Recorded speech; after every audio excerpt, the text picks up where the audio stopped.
ఈ 16 ఇయర్స్లో నాని ఒక 2 జనరేషన్స్ కవర్ చేశాడు. ఆ 2 జనరేషన్స్కి వాళ్ళు ఎవరంటే వాళ్ళ గ్రేట్ మెమరీస్లో ఉండిపోయాడు చాలా మంచి మంచి సినిమాలతోటి.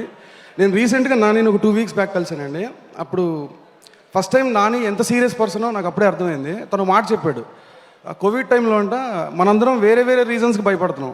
కోవిడ్ టైంలో నాని భయం ఏంటంటే తను అప్పటిదాకా చేసింది 20+ ఫిలిమ్సే అంట.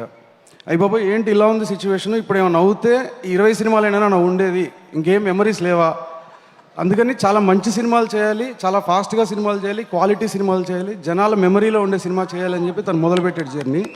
మీరు చూస్తే పోస్ట్ కోవిడ్ అంటే ఆ ఫియర్ చూడండి దేని గురించి ఉందంటే ఓన్లీ సినిమా గురించి ఉంది, ఇంకా దేని గురించి లేదు తనకి.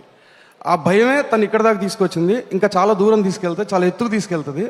మీరు పోస్ట్ కోవిడ్ తర్వాత తను తీసిన 4 సినిమాలు చూస్తే మన శ్యామ్ సింగ్ రాయ్ ఒకటి, అంటే సుందరానికి, దసరా అండ్ ఇప్పుడు సరిపోదా సినిమా.